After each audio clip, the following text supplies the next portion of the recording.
Alright, it is the middle of May, and that means it is time to start my watermelon seeds so that I can plant them 2 weeks from now out in my garden on Memorial Day.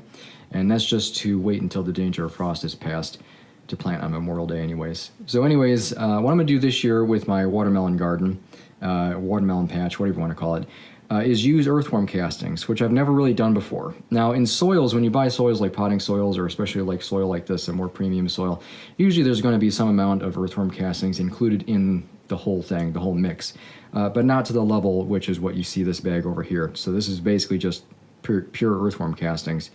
So what I'm going to do is I'm going to take this bag and mix it into the existing soil like a 50-50, basically just dig a little bit of dirt out of the middle of my garden, which I'll show in a little bit here.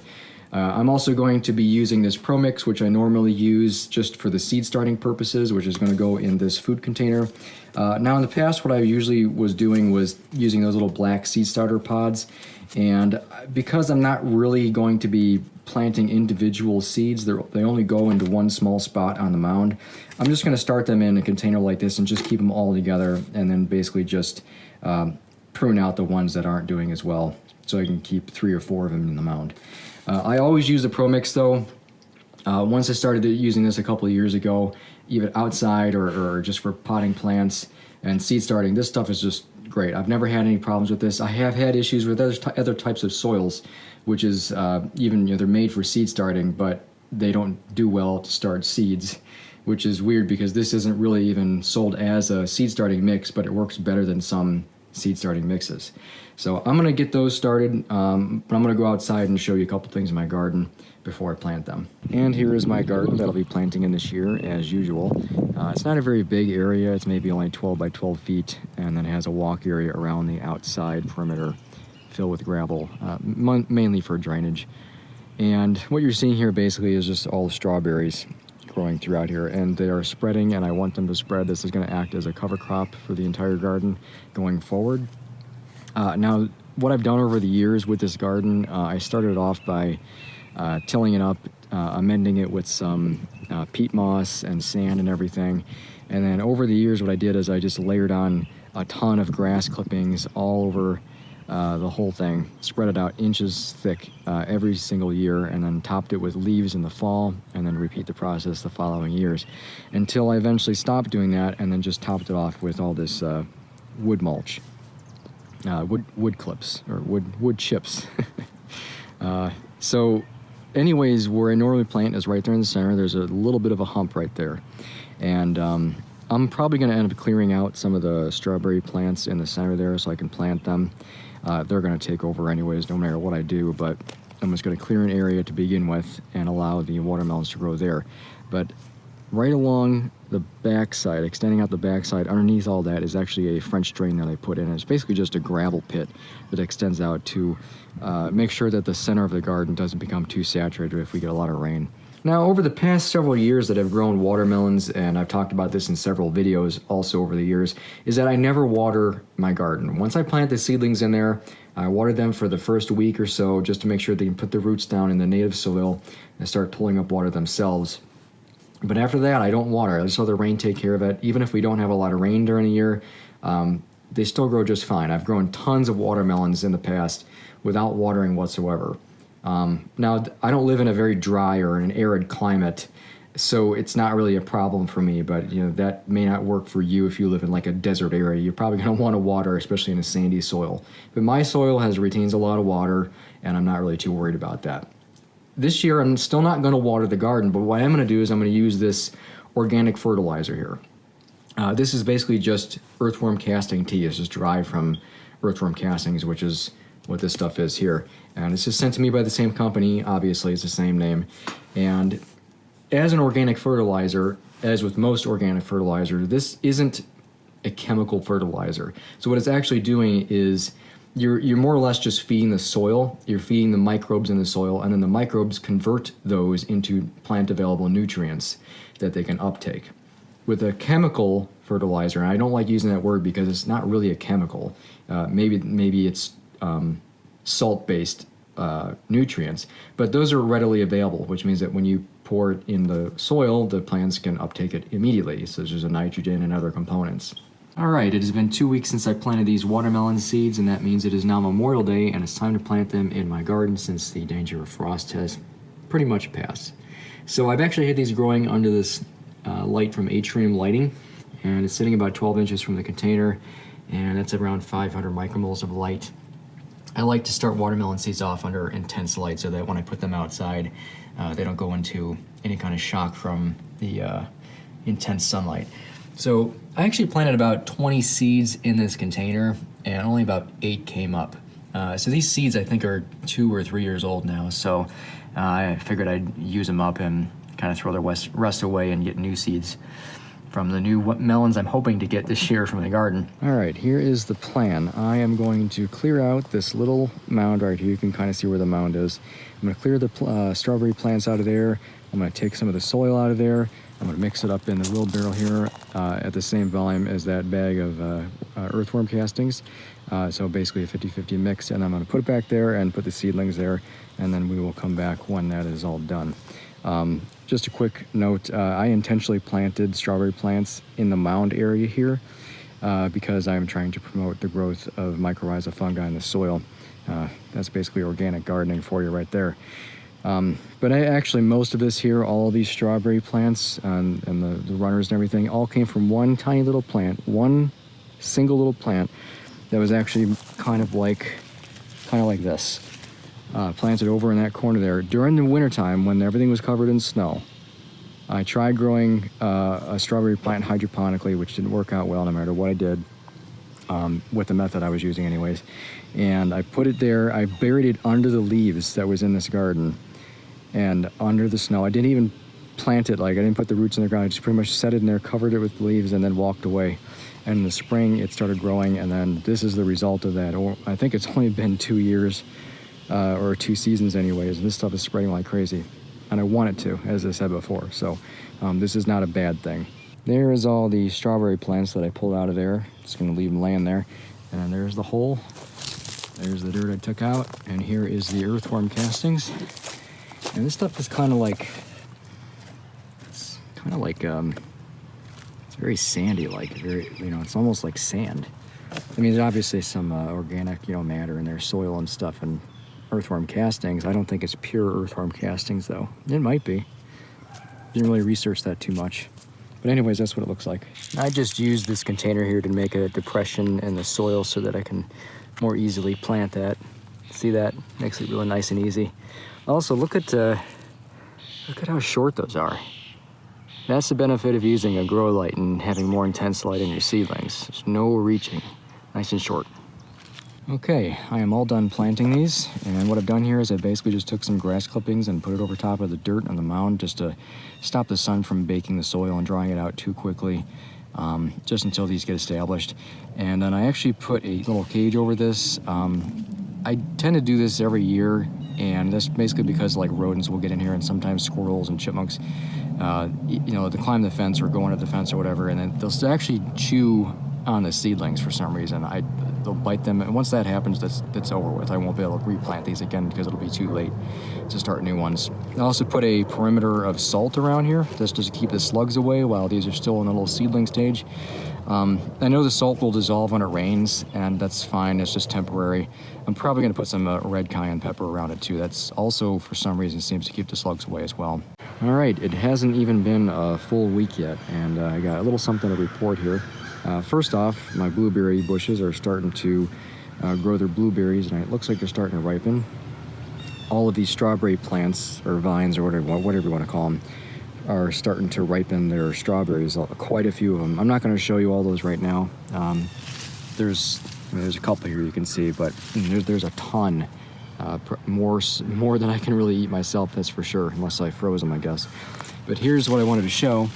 Here's the watermelon seedlings that I planted, and they're already growing more.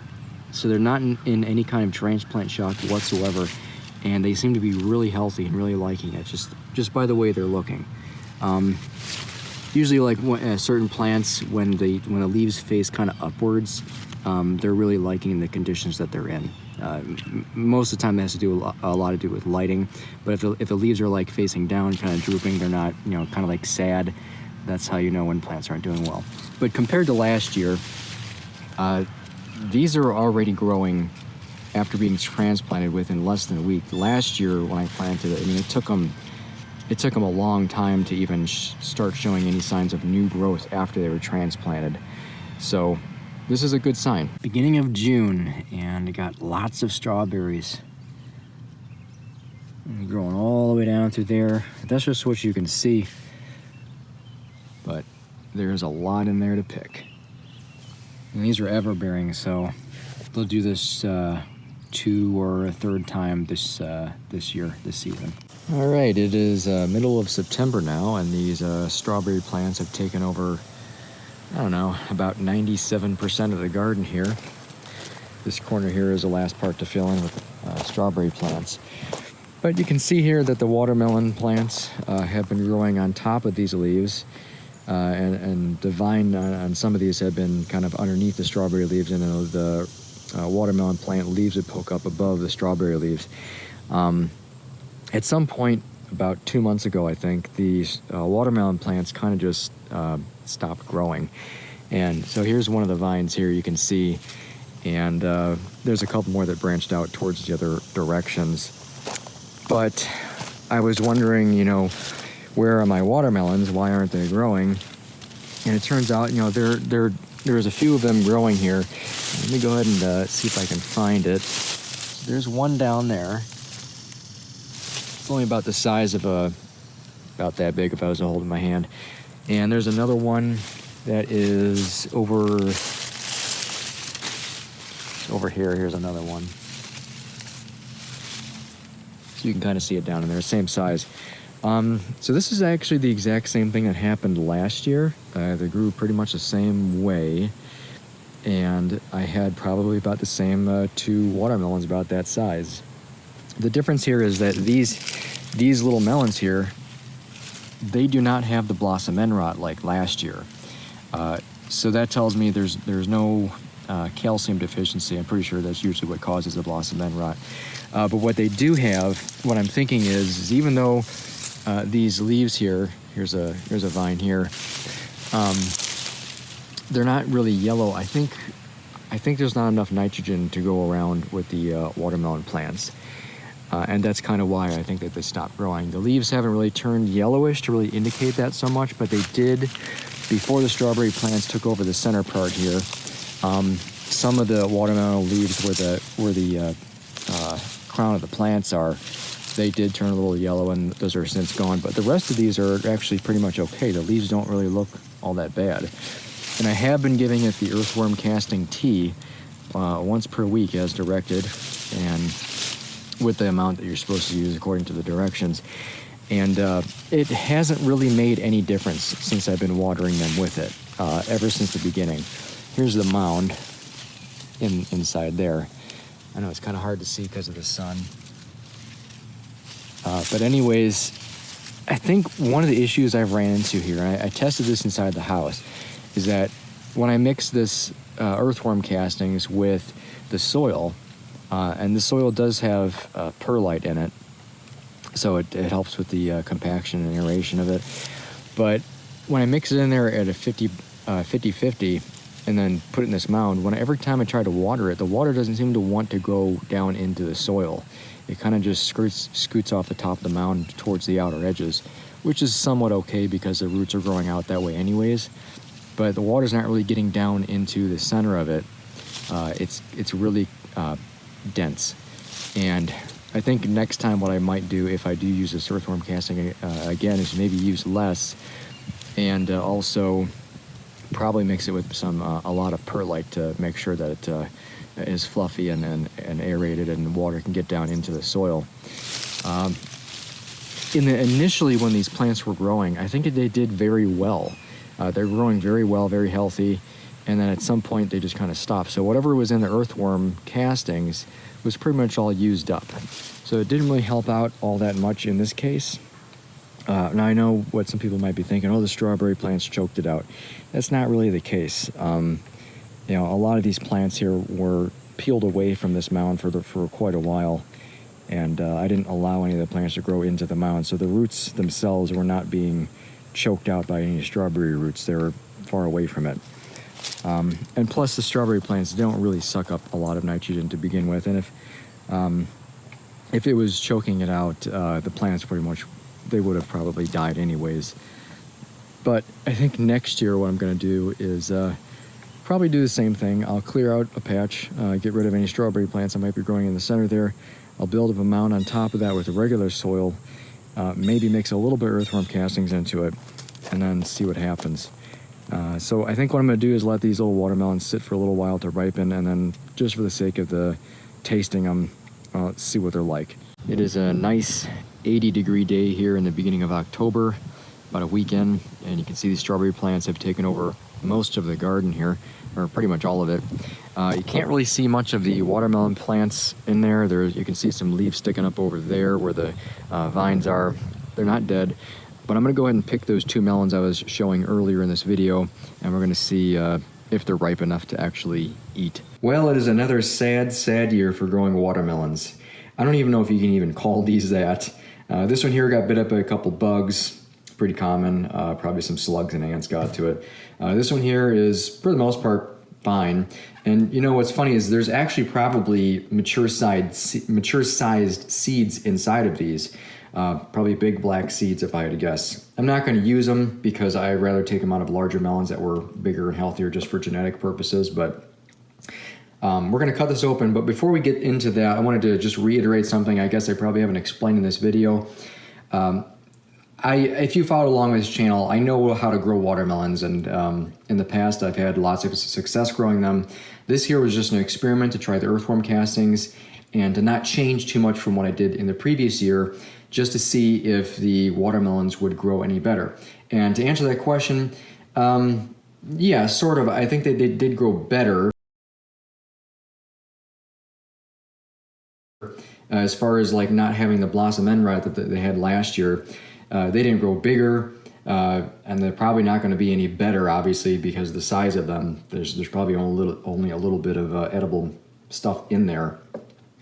But yeah, this was just an experiment. Next year I'm going to do something different, and if you're going to follow along, I suggest you subscribe to see what that is. I'll go over that in that video next year if you're interested.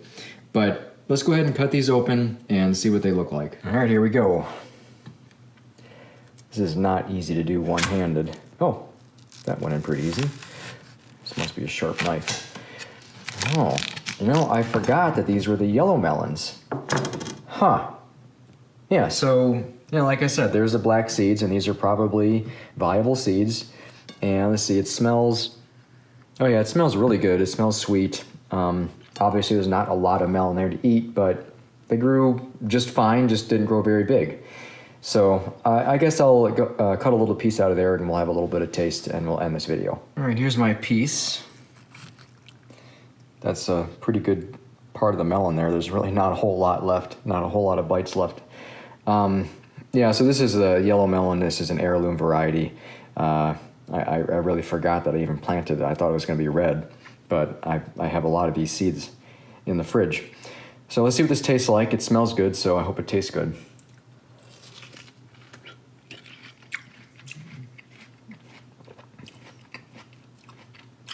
Yep, tastes just like any other melon. It doesn't really matter how big it is. It tastes just as good as a big one. Well, there's not really much else to say or to show for this video, so I'm gonna go ahead and end it here, and I hope you join me next year when I actually put more intention on trying to grow melons, and we'll see you then. So thanks for watching.